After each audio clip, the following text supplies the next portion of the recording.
Hello everybody, this is Agamya. Welcome to our channel. आज इस video में हम क्लास 9th की बिहाइव बुक का chapter number 2 the sound of music पढ़ेंगे। इसका फर्स्ट पार्ट पढ़ेंगे हम इस वीडियो में। नेक्स्ट वीडियो में हम इसका दूसरा पार्ट पढ़ेंगे। 2 पार्ट हैं इस चैप्टर के, तो अलग अलग वीडियो में हम वो पढ़ने वाले हैं। तो देखो, Evelyn Glennie listens to sound without hearing it. तो यहाँ पे क्या लिखा है? एवलिन ग्लैनी साउंड को सुन सकती थी बिना उसे सुने। साउंड को क्योंकि उसे सुनाई नहीं देता था। देखो, बिफोर यू रीड पढ़ते हैं पहले। God may have taken her hearing but he has given her back something extraordinary. भगवान ने भले ही उससे सुनने की शक्ति ले ली, लेकिन उसे उससे भी कहीं ज़्यादा एक्स्ट्रा ऑर्डिनरी उसे दिया है। एक्स्ट्रा ऑर्डिनरी मतलब जो हम सब में नहीं है, ऐसी एक अच्छी क्वालिटी उसे मिली है। What we hear she feels, जो हम सुनते हैं वो उसे महसूस कर सकती है। Far more deeply than any of us, हम लोग उससे कहीं ज़्यादा गहराई से वो उसे सुन सकती है। That is why she expresses music so beautifully, इसीलिए वो म्यूज़िक को बहुत अच्छे से और बहुत सुंदरता से एक्सप्रेस करती है। Read the following account of a person who fought against a physical disability and made her life a success story. आओ पढ़ते हैं उस इंसान के बारे में जिसने अपनी डिसेबिलिटी के अगेंस्ट लड़ाई लड़ी और अपनी ज़िंदगी को एक सक्सेस स्टोरी बनाया। Rush your crowds jostle for position on the underground train platform. A slight girl looking younger than her 17 years was nervous yet excited as she felt the vibrations of the approaching train. Rush hour मतलब वहाँ पे बहुत भीड़ भाड़ है ना, एक दूसरे को धक्का मार रहे हैं। ट्रेन प्लेटफॉर्म का ये सीन बता रहे हैं।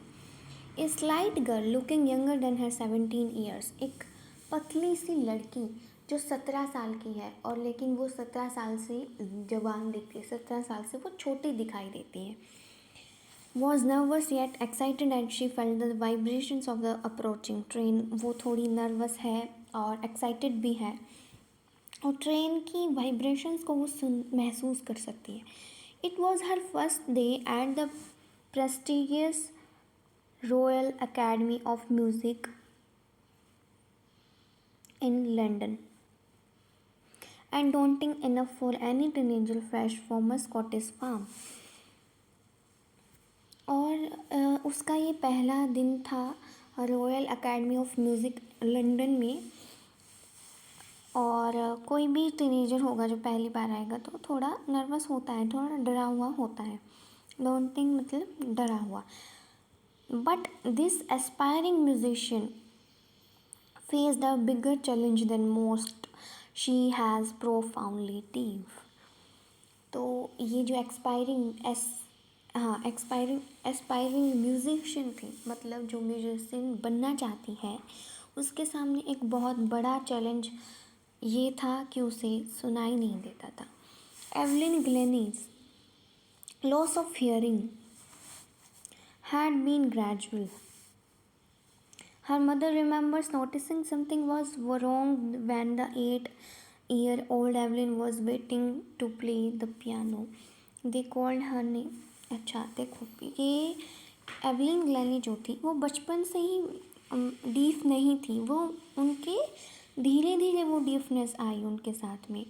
उनके मदर को याद है कि जब वो 8 साल की थी तो पियानो बजाने का वेट कर रही थी। They called her name and she did not move. उन्होंने उसका नाम बोला लेकिन उसने कोई मूवमेंट नहीं दिखाई। तो जनरली हम देखो किसी को बोलते हैं तो अब मूवमेंट दिखाएगा, है ना, रिप्लाई देगा वो, लेकिन उसने कोई रिप्लाई नहीं दिया। I suddenly realise she had not hear. उसकी मदर ने रियलाइज़ किया कि उसे सुनाई नहीं दे रहा है।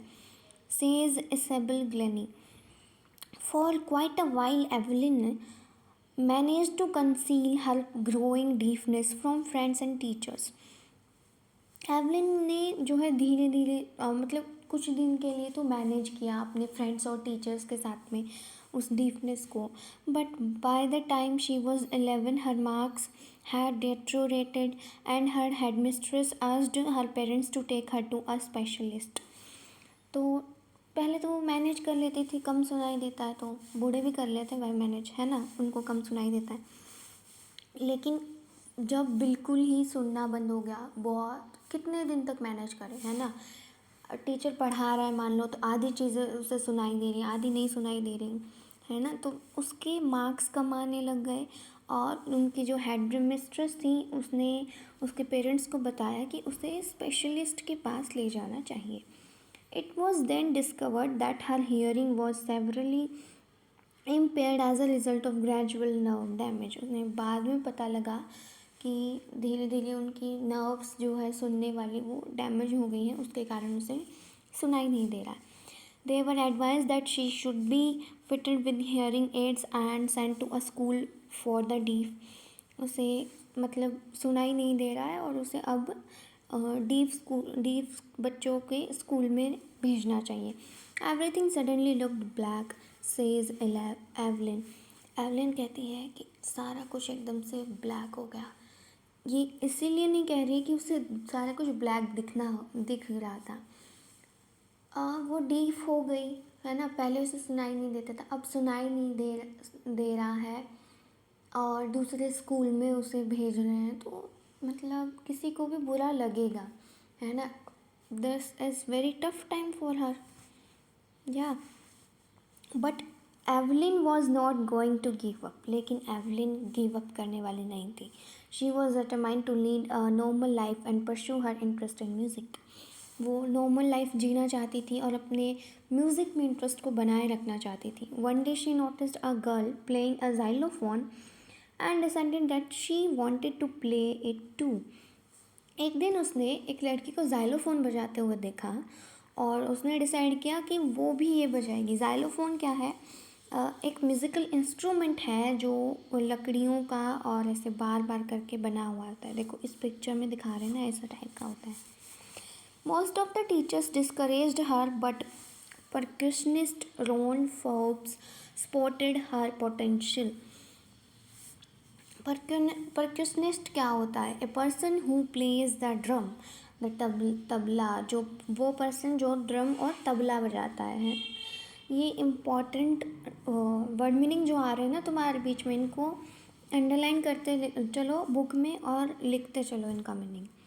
बाकी इंग्लिश में तो है ही, तुम समझ सकते हो, तो लिखने की कोई ज़रूरत नहीं है. रॉन फॉर्ब्स स्पॉटेड हर पोटेंशियल. जो उनके जो तबला बजाते थे उन्होंने उसके इंटरेस्ट को देखा. He began by tuning two large drums to different notes. उन्होंने 2 लार्ज ड्रम्स को अलग अलग नोट्स पे बजाया. Don't listen through your ears he would say, try to sense it some other way. Ron Forbes ने Evelyn को कहा कि तुम इसे सुनो मत अपने कानों से, तुम इसे किसी और वे में सेंस करने का महसूस करने का कोशिश करो. Says Evelyn, suddenly I realised I could feel the higher drum from the waist up and the lower one from the waist down. Suddenly उसको एवलिन को रियलाइज़ हुआ कि वो ड्रम को कहाँ गया. I realise I could feel higher drum. हाँ, जो हायर ड्रम था वो उसे अपने वेस्ट से सुन सकती थी, वेस्ट पे उसे सुन सकती थी, बोल रही हूँ मैं भी, महसूस कर पा रही थी. The lower one from the waist down. और जो लोअर ड्रम था वो उसे अपने डाउन वेस्ट से सुन पा रही थी. Ron Forbes repeated the exercise and soon Evelyn discovered that she could sense certain notes in different parts of her body. Ron Forbes ने वो दोबारा बजाए वो ड्रम्स को और एवलिन को जल्दी ही रियलाइज़ हो गया कि वो उन नोट्स को अपने अलग अलग बॉडी पार्ट्स में फील कर सकती है. I had learn to open my mind and body to sounds and vibrations. The rest was sheer determination and hard work. उसने कहा, एवलिन ने कहा कि मैंने अपने बॉडी को, अपने दिमाग को ओपन रखा सीखने के लिए, और बाकी तो उसका डिटर्मिनेशन था, उसका हार्ड वर्क था. She never looked back from that point onwards.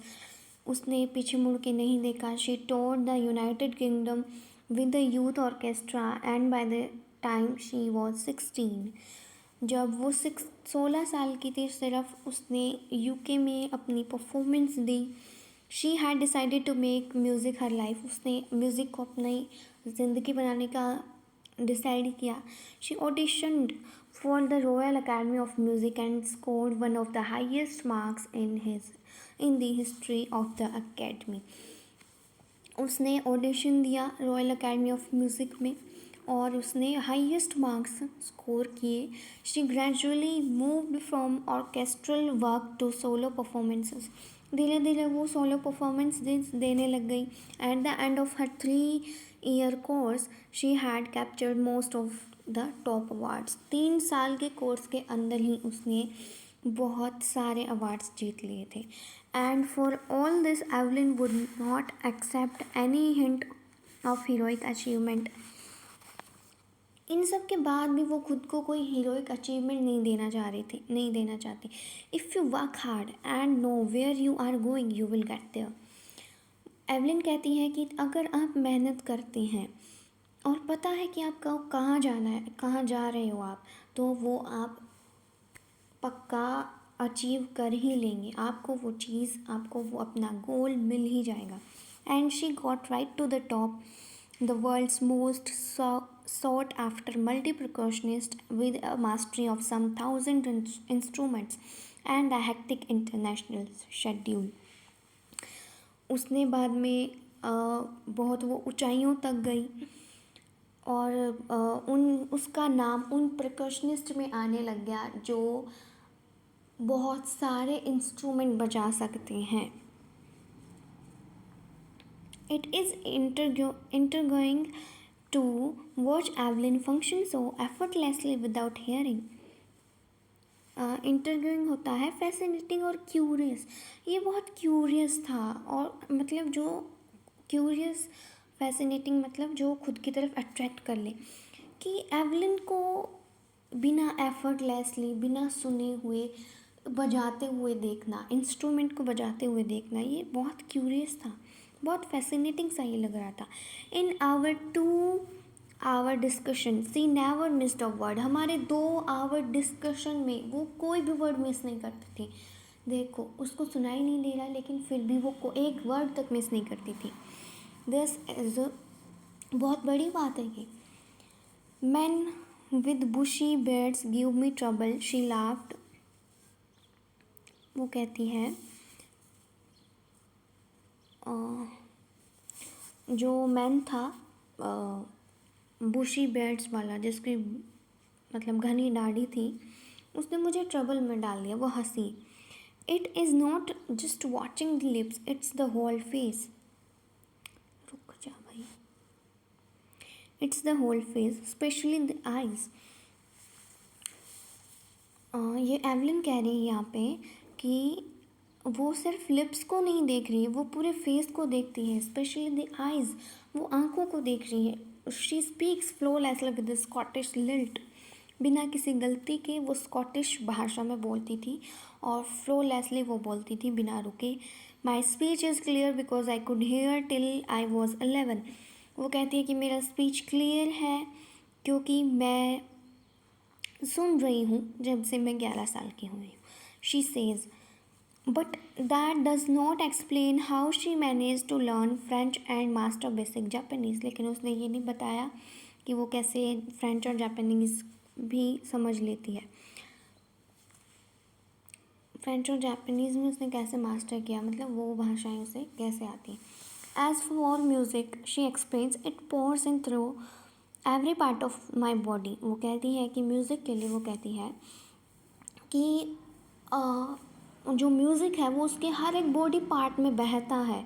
It टिंगल्स in the skin, ये स्किन में मुझे महसूस होता है. माई चीक बोन्स, मेरे गालों पे ये महसूस होता है. And even in my hair, even उसके बालों में भी उसे वो म्यूज़िक फ्लो होता है, उसे महसूस होता है.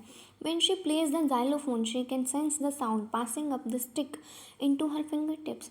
जब वो जाइलोफोन बजाती है तो वो उन साउंड को महसूस करती है, उसकी फिंगर टिप्स से बजाते हुए उस साउंड को महसूस कर पा रही है. By leaning against the drums she can feel the resonances flowing into her body. जब वो ड्रम को लर्न कर रही है तो ड्रम की आवाज़ उसे अपनी बॉडी में महसूस हो रही है. One a wooden platform she removes On a wooden platform, she removes her shoes so that the vibrations pass through her bare feet and up her legs.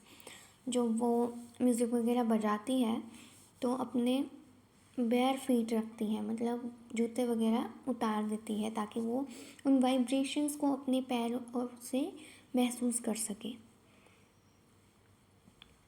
Not surprisingly, Evelyn delights her auditions. In 1991, she was presented with the Royal Philharmonic Society's prestigious Soloist of the Year award.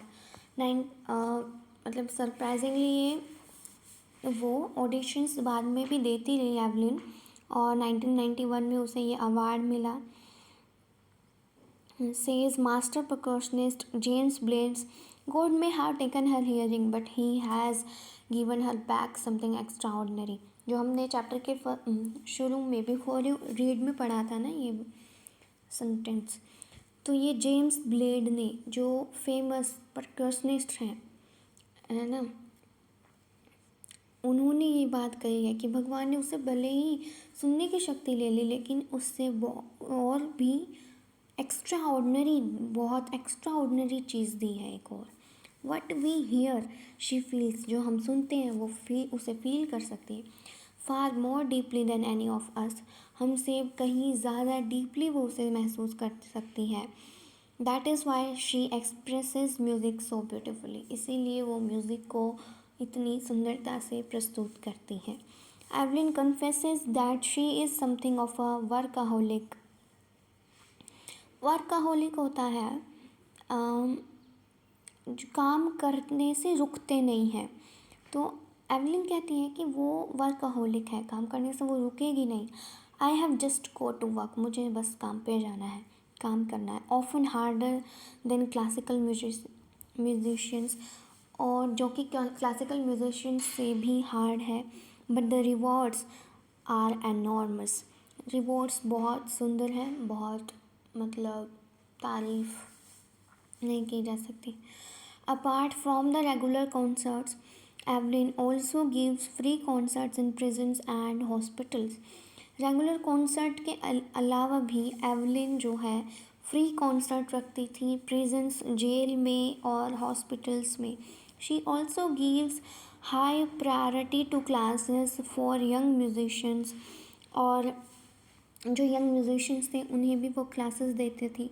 N Richlin of the Beethoven Fund for Deaf Children says she is a shining inspiration for deaf children. जो ये थी Ann रिचलिन, इन्होंने कहा कि Evelyn एक चमकती हुई inspiration है डीफ चिल्ड्रंस के लिए, जो सुन नहीं सकते उन बच्चों के लिए एक इंस्पिरेशन की तरह है. उन्हें इंस्पायर कर सकती है कि देखो वो भी तो नहीं सुन पा रही थी ना, लेकिन उसने म्यूज़िक बजाया, फिर भी उसने एफर्ट्स किए और efforts, and she is successful. They see that there is nowhere that they can not go. ऐसी कोई जगह नहीं है, ऐसा कोई काम नहीं है जो वो कर नहीं सकते. Evelyn Glennie has already accomplished more than most people twice her age. Evelyn Glennie ने वो सब कुछ हासिल कर लिया था जो उसकी दुगनी उम्र के लोगों ने भी नहीं किया था. She has brought percussion to the front of the orchestra and demonstrated that it can be very moving. उन्होंने ऑर्केस्ट्रा में वो अपना काम करती रही और demonstrated that it can be very moving, और वो ऐसे ही काम करती रहेगी. She has given inspiration to those who are handicapped. वो जो handicapped है people हैं उनको भी वो इंस्पिरेशन देती है। People who look to her and say if she can do it I can. People उसकी तरफ देखते और कहते हैं कि अगर वो कर सकती है तो मैं भी कर सकता हूँ। And not the least she has given enormous pleasure to millions. Millions को उसने प्लेजर दिया, सौभाग्य दिया, वो उनसे इंस्पायर हुए, उन उसका म्यूज़िक सुन पाए। तो यही हमारी स्टोरी थी। डीबोर कोवली है या चोवली है, ये आई डोंट नो, सॉरी। इन्होंने ये लिखी है। बहुत इंस्पिरेशनल स्टोरी ये है, ठीक है। आप लोग भी इससे बहुत कुछ सीख सकते हैं। देखो कितना कुछ सुंदर सुनने को है इस संसार में, लेकिन एक डीफ पर्सन उसे नहीं सुन पाता है ना। और फिर भी इतनी मुश्किलों के बावजूद म्यूजिशियन बनना, म्यूजिशियंस में तो देखो सुनना ही होता है ना। कितनी हैरानी की बात है कि एक डीफ पर्सन म्यूजिशियन बना, परकशनिस्ट बना, है ना। और देखो अगर हम मेहनत करते हैं, जैसा कि एवलिन ने भी इसमें कहा कि हम मेहनत करते हैं एंड डिटरमाइंड होते हैं तो कुछ भी चीज़ असंभव नहीं है। तो इससे इनसे हम इंस्पिरेशन ले सकते हैं। और बड़ी ही अच्छी ये स्टोरी थी। आई होप आप सभी को भी अच्छी लगी होगी। तो थैंक यू फॉर वॉचिंग। फिर मिलते हैं अगली वीडियो में। एंड वीडियो अच्छी लगी हो तो कमेंट कर देना।